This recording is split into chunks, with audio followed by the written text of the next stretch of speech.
Lots of news FreshBaked developing around the Disneyland Resort as well as in the larger theme park universe in general. We've got our first leaked details of Genie Plus and how it might function for the guests. Universal has confirmed their intention to require proof of vaccination for guests. We've got news concerning the candlelight procession at Disneyland. There's new merch showing up for the 20th anniversary of the Haunted Mansion holiday, a Magic Key exclusive event at the Blue Bayou during the Merriest Night celebration, and live entertainment returning to the Golden Horseshoe, sorta. All this coming up next on Fresh Baked.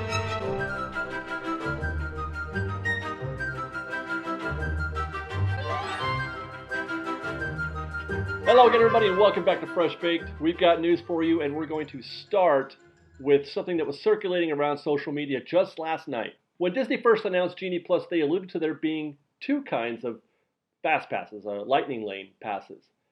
There are those that are included in Genie Plus as part of your $20 purchase, and then there are those that are not included in Genie Plus.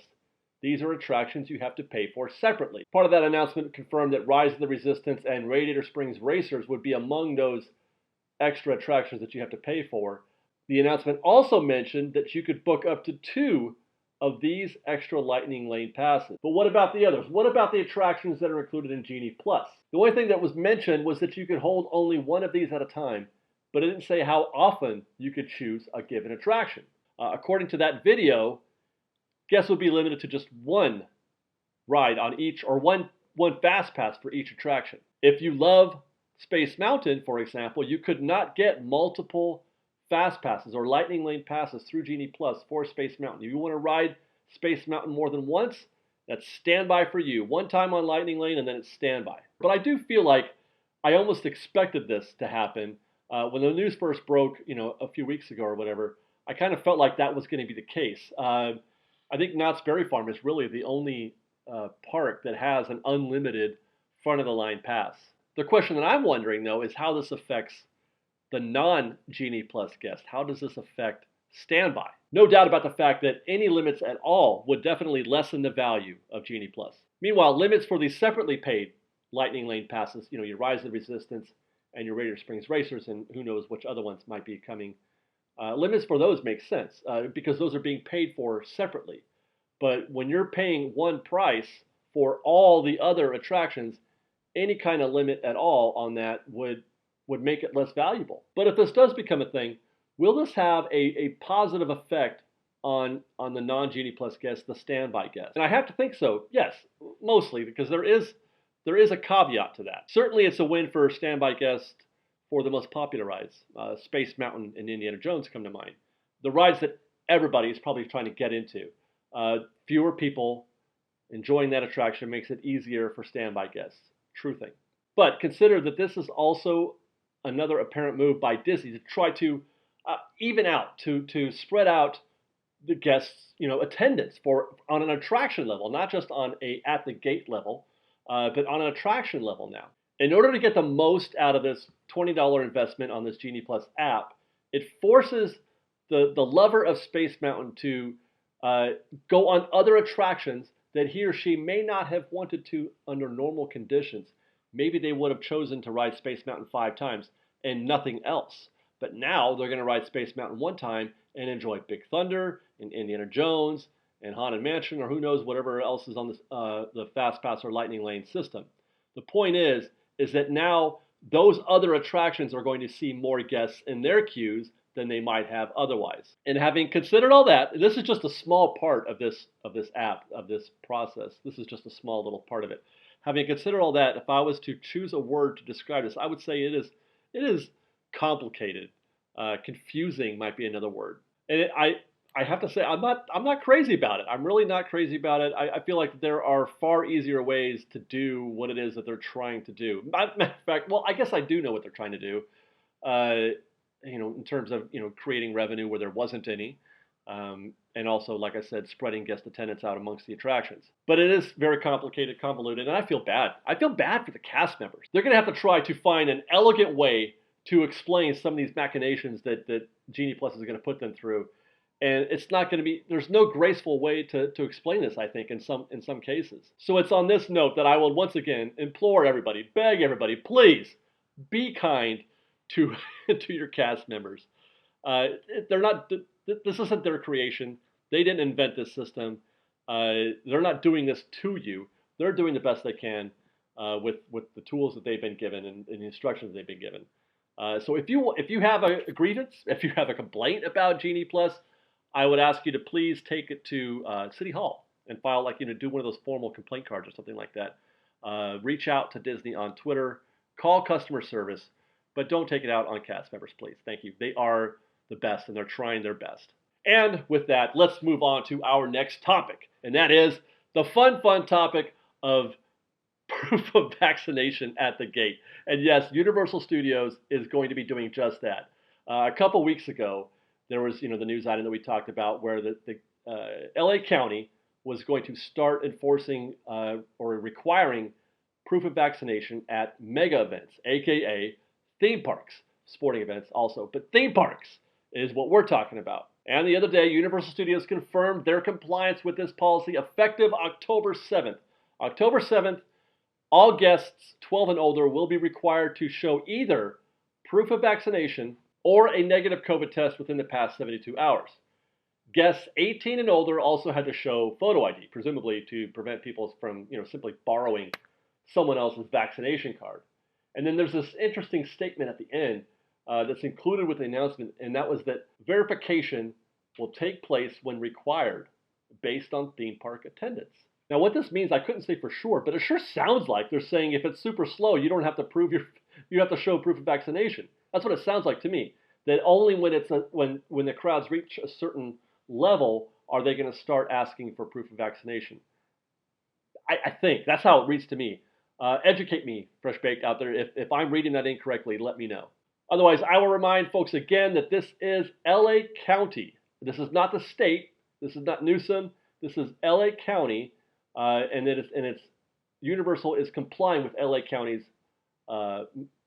requirement, and it is not Orange County. So that means Disneyland is not under this requirement, nor is Knott's Berry Farm. But as I've often said, don't assume that this doesn't mean that it couldn't happen at Disneyland, nor is it not impossible for Disney to just decide to do this on their own, voluntarily, just like they did with cast members.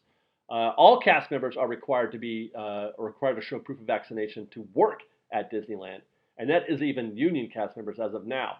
That's something that Disney did voluntarily, so they could easily, or just as easily, make the same sort of requirement for guests. I don't think they will, but they could. By the way, I have also heard a rumor that Disneyland is working with companies that provide rapid testing.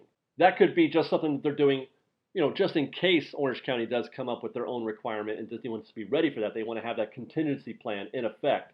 It doesn't necessarily mean that they're going to enforce this on their own. Stay tuned to the story. This is going to develop very soon and very quickly, I believe. For now, let's go to Disneyland for the holidays and the candlelight procession. And if you had asked me a month ago if we were going to see candlelight procession at Disneyland this year, I would have bet my paycheck that we would not. The OC Register is reporting that a permit has been filed, and it sure sounds a lot like the kind of stuff that they would need for the candlelight procession. Per the permit, Disney is looking to install outdoor steel platforms, aka risers for the choir, audio and show lighting towers, and movable folding seats for viewing, which is traditional for this show, where guests who are able to get a spot for the show are seated in Town Square in little folding chairs. If that's not for the candlelight procession, I would like to know what that's for. But the question is moved, because of course it's for candlelight procession. Absolutely it is. So, and this is an inference, but so I would expect to see candlelight procession this year at Disneyland. Now, the real question is who gets to go? In other words, is this going to be perhaps part of Merriest Nights? I asked that question because Merriest Nights cost $170 per night, and I have been asking, what are they going to do to give me $170 worth of value out of that evening? Because we don't pay that much for Halloween, for Oogie Boogie, and we're getting a lot of stuff. A lot of things are happening for Oogie Boogie. I can't conceive of that many things to do for $170. So what could that be? Maybe it's Merriest Nights. Who knows? Maybe it's the candlelight procession for Merriest Nights. One thing, typically they only do it for, I think, is it just the one night or 2 nights, one weekend? that they do candlelight procession. This will be 4 nights. Merriest Nights is 4 nights. That's not to say that they can't do it. They have actually. If I recall, there was a year, I want to say 2017 or something like that, where they did it for like 15 nights. They did something like 15 nights of candlelight processions at Disneyland. It was a disaster, in my opinion, in terms of logistics and crowd control and all that stuff. And I think they regret doing that, but it's got precedence. And speaking of Merriest Nights and getting value out of that ticket, we have this little nugget. Magic Key holders have been invited to a special dining event at the Blue Bayou. In the update from the Magic Key Instagram page, it's described as a Cajun-style culinary boil. Now, Disney did that boil in a bag thing a couple of years ago at the Hungry Bear, and I really enjoyed it. I'm not sure if I'm inferring the same thing here, but if it's Blue Bayou, I mean, that sounds about right, and I'm expecting something interesting either way, whether or not it's that boil in a bag thing or not. We're going to do our best to make sure we attend that, although there's no details at all. So slim on details for Merriest Night so far. We bought a ticket like sight unseen. We have no idea what we're getting. We just assume it's going to be worth that. This makes me nervous sometimes when I do these things. But anyway, we'll do our best to attend that event and then let you know if any more stories come up for Merriest Nights. We'll stay in New Orleans Square for our next item, and that is some new merchandise that's shown up for the Nightmare Before Christmas Haunted Holiday Overlay at the Haunted Mansion. It's the 20th anniversary, and they've got some new merchandise at the Port Royale Curios. On Monday, we found this colorful 20th anniversary T-shirt featuring the mansion, Oogie Boogie, and Lock, Shock, and Barrel, and it glows in the dark. These are selling for $39.99, as is this Corksicle water bottle with the same artwork.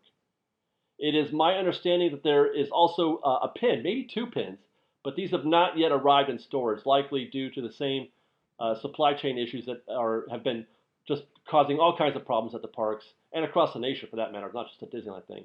But we'll keep our eyes open and let everybody know as soon as they come. My expectation, or of what I'm hearing, is that it could be still a couple of weeks before those 20th anniversary pins arrive in the park. Until then, let's go to the Golden Horseshoe, where we have a new development, and that is live entertainment at the Golden Horseshoe. We've been asking for this for a while now here on Fresh Baked because the Golden Horseshoe with an empty stage is, well, it's just a fancy place to get, okay chicken strips. But while I'm very happy to see some live entertainment, I'm a little bummed that they're not doing, like a full show. I love the piano player, don't get me wrong. And it sounds like he's enhanced his show beyond just, playing music. He's doing whole bits. But we've gone from the Golden Horseshoe Review to Billy Hill to the Laughing Stock to dueling pianos to a piano. Again, I love the piano player. Don't get me wrong by any stretch. I am thrilled that he's got a gig inside the Golden Horseshoe, and I did enjoy the set that I watched him do while I was filming this. But I just feel like Disney, we need this, and then we need Disney to keep pushing the momentum, keep pushing forward on this, and let's do what Golden Horseshoe is known for, and that is a full-on stage show. And that's it, guys. That's our update for today. I hope you enjoyed the show. If you did, well, follow us on Instagram at _FreshBaked, and on Twitter at FreshBakedDisney. That's fresh with no E, and on TikTok at FreshBakedDisney. And if you like our show and want to show your support, please do consider joining our Patreon campaign at patreon.com/FreshBaked. Otherwise, be safe out there, everybody. Be kind to one another. Fresh Baked.